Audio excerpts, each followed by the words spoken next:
Thank you very much, President, for such a wonderful Muito opening. obrigado, presidente, pelas palavras tão belas. Brothers and sisters, 215 years ago, Irmãos e irmãs, há 215 anos, born to Joseph and Lucy Mack Smith, um menino jovem nascia em uma família de Joseph e Lucy Mack Smith, em Vermont, numa região conhecida como Nova Inglaterra, no nordeste dos Estados Unidos.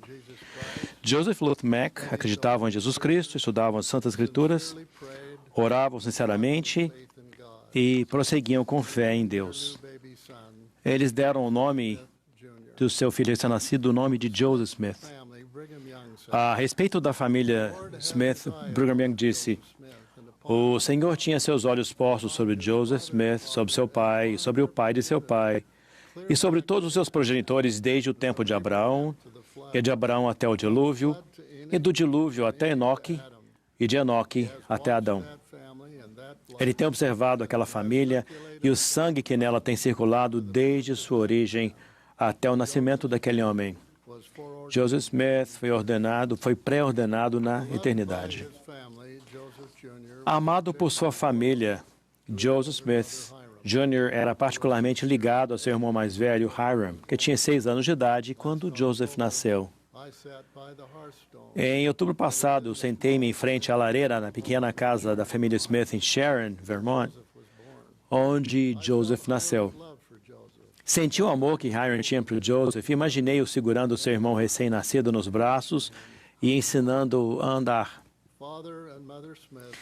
Joseph e Lucy Smith tiveram contratempos pessoais, forçando-os a se mudar com a família inúmeras vezes, antes de finalmente desistirem da Nova Inglaterra e tomarem a corajosa decisão de se mudar mais para o oeste, no estado de Nova York.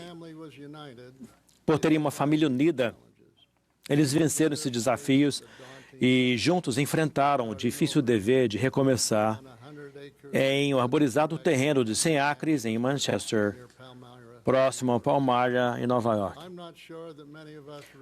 Não tenho certeza se muitos de nós entendemos os desafios físicos e emocionais que esse recomeço representou para a família Smith. Tiveram de limpar a terra, cultivar pomares e campos, construir uma pequena casa de madeira e outras edificações para a fazenda, trabalhar em outros locais e preparar produtos caseiros para vender na cidade. Quando a família chegou ao oeste de Nova York, a região irradiava em fervor religioso, conhecido como o Segundo Grande Despertar. Durante aquela época de debates e desavenças entre denominações religiosas, Joseph teve uma magnífica visão, conhecida hoje como a primeira visão.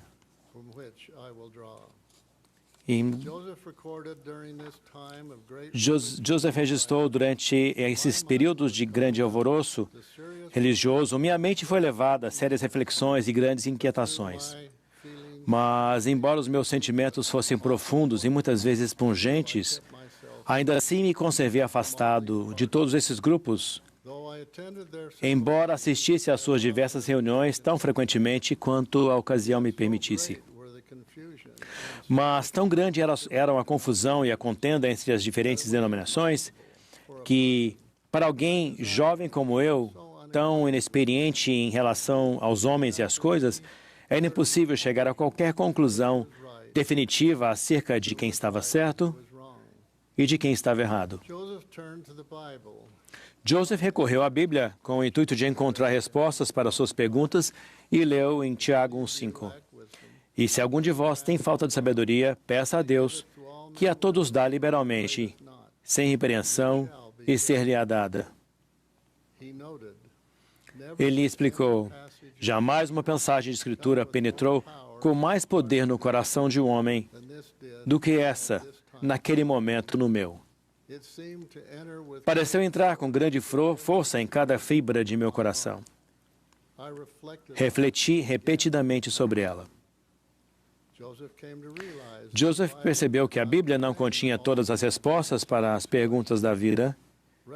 E, em vez disso, ela ensinava aos homens e às mulheres como eles poderiam encontrar respostas para suas perguntas ao se comunicarem diretamente com Deus por meio da oração. E ele acrescentou: assim, segundo minha determinação de pedir a Deus, Retirei-me para um bosque a fim de fazer a tentativa. Foi na manhã de um belo e claro dia, no início da primavera de 1820. Pouco depois, um pilar de luz pousou sobre Joseph. Ele relatou: quando a luz pousou sobre mim, vi dois personagens cujo esplendor e glória desafiam qualquer descrição, parando no ar, acima de mim. Um deles falou-me, chamando-me pelo nome, e disse, apontando para o outro: Joseph, este é meu filho amado. Ouve-o. O Salvador então disse: Joseph, meu filho, teus pecados te são perdoados. Segue teu caminho, anda em meus estatutos e guarda os meus mandamentos. Eis que sou o Senhor da glória. Fui crucificado pelo mundo para que todos os que crerem em meu nome tenham a vida eterna. Joseph acrescentou: tão logo me controlei o suficiente para poder falar, perguntei aos personagens que estavam na luz, acima de mim, qual de todas as seitas estava correta. Ele continuou: eles me disseram que todas as denominações religiosas acreditavam em doutrinas falsas e que nenhuma delas era reconhecida por Deus como sua igreja e reino. E recebi no mesmo instante a promessa de que a plenitude do Evangelho me seria mostrada em algum dia futuro. Joseph também disse que viu muitos anjos nesta ocasião. Após essa gloriosa visão, Joseph escreveu: minha alma estava repleta de amor, e por muitos dias poderia me regozijar com grande alegria. O Senhor estava comigo. Ele saiu do bosque sagrado para iniciar sua preparação para se tornar um profeta de Deus. Joseph também começou a sofrer o que os profetas da antiguidade vivenciaram: rejeição, oposição e perseguição. Joseph se lembrou de ter compartilhado o que havia visto e ouvido com um dos ministros que desempenhavam ativo papel no reavivamento religioso. Fiquei muito surpreso com o seu comportamento. Tratou meu relato não só levianamente, mas com grande desprezo, dizendo que tudo aquilo era do diabo, que não havia tais coisas como visões ou revelações nesses dias, que todas essas coisas haviam cessado com os apóstolos e que nunca mais existiriam. Logo descobri, entretanto, que minha narração da história havia provocado muito preconceito contra mim entre os religiosos e tornando-se motivo de grande perseguição, a qual continuou a aumentar. Isso se tornou ponto comum entre todas as seitas. Todas se uniram para perseguir-me. 3 anos depois, em 1823, os céus se abriram novamente como parte da restauração contínua do Evangelho de Jesus Cristo nos últimos dias. Joseph mencionou que um anjo chamado Moroni apareceu a ele e disse que Deus tinha uma obra a ser executada por ele e que havia um livro escondido, escrito em placas de ouro, que continha a plenitude do Evangelho eterno, tal como fora entregue pelo Salvador aos antigos habitantes das Américas. Posteriormente, Joseph obteve as placas. Ele traduziu e publicou esse antigo registro, conhecido hoje como o Livro de Mórmon. Seu irmão Hiram, que havia sido seu companheiro constante, especialmente após a dolorosa e ameaçadora cirurgia na perna de Joseph em 1813, foi uma das testemunhas das placas de ouro. Ele também foi um dos 6 membros da Igreja de Jesus Cristo quando ela foi organizada em 1830. Durante sua vida, Joseph e Hiram enfrentaram juntos turbas e perseguições. Por exemplo, por 5 meses, durante o gélido inverno de 1838 e 1839, eles amargaram as mais cruéis condições na cadeia de Liberty, no Missouri. Em abril de 1839, Joseph escreveu uma carta à sua esposa Emma, descrevendo a situação deles na cadeia de Liberty. Creio que já faz 5 meses e 6 dias que estou sendo vigiado por guardas dias e noite, dentro de paredes, grades e postas de ferro rangentes de uma prisão solitária, escura e suja. De qualquer forma, deixaremos este lugar e estamos felizes quanto a isso, a despeito do que aconteça conosco. Não nos encontraremos em uma situação pior do que a temos agora neste buraco. Desejamos nunca mais retornar a Liberty, no condado de Clay, no Missouri. Já foi o bastante para o resto da nossa vida. Em meio à perseguição, Hiram demonstrou fé nas promessas do Senhor, o que inclui a garantia de que escaparia de seus inimigos se ele assim o desejasse.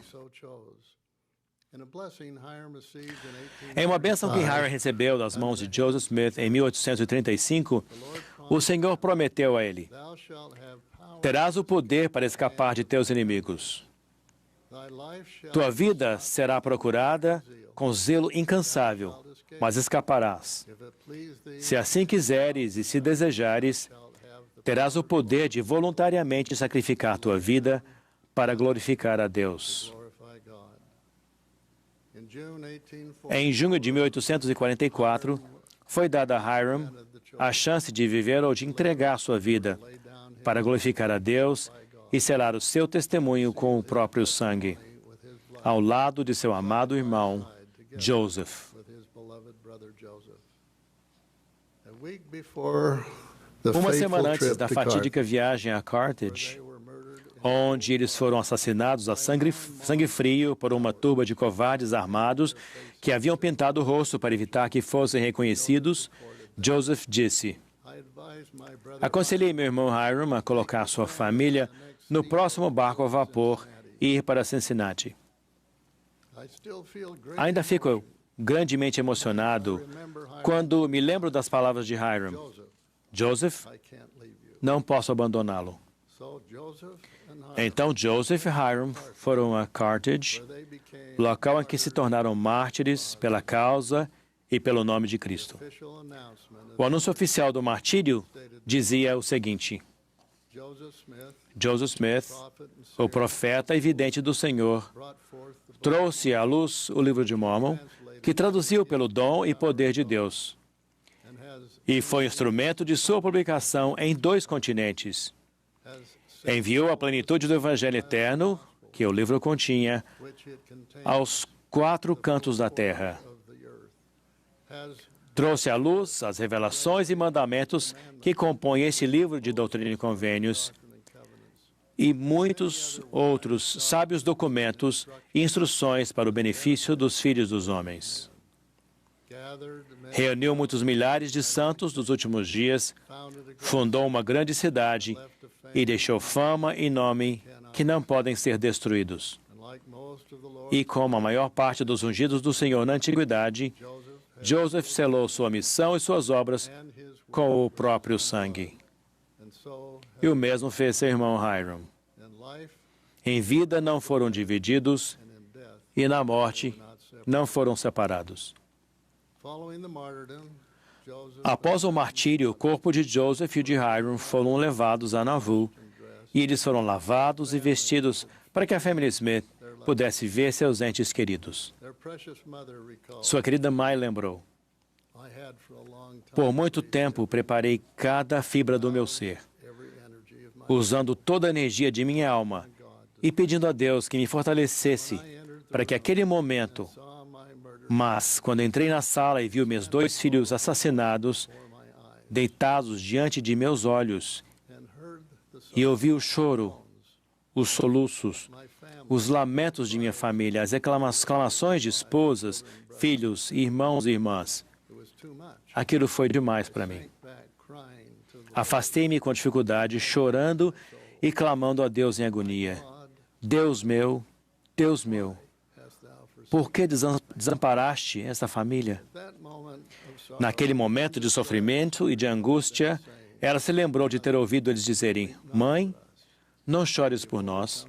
vencemos o mundo por meio do amor. They indeed Eles realmente venceram overcome the world. o mundo.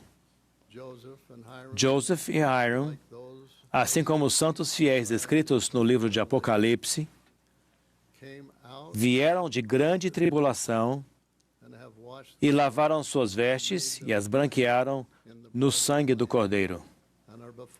Estão diante do trono de Deus e servem de dia e de noite no seu templo.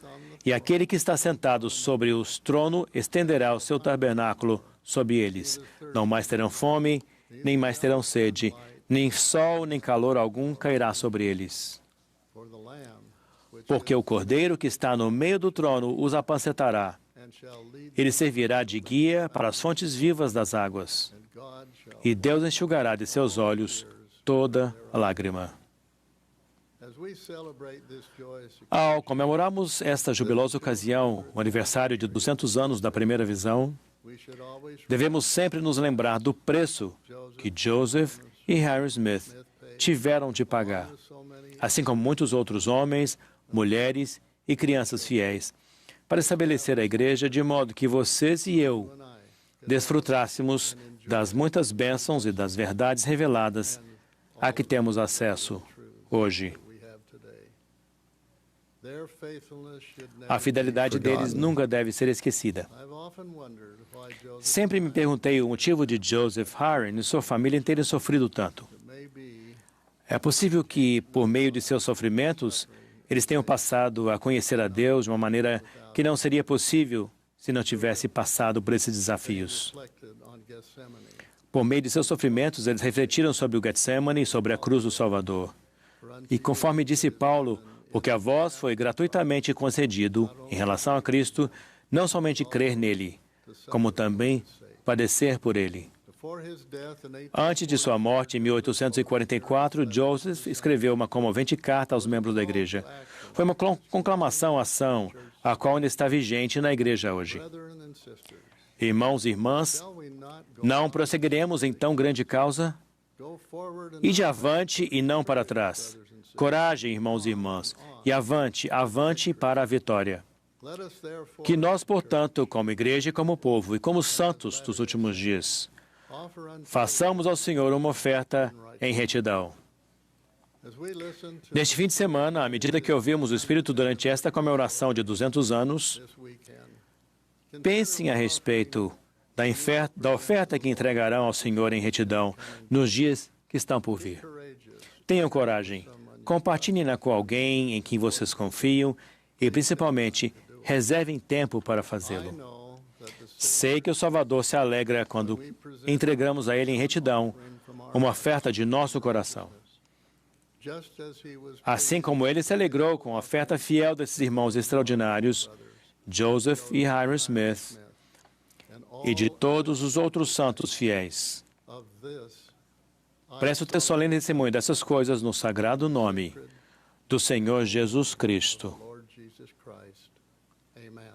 Amém.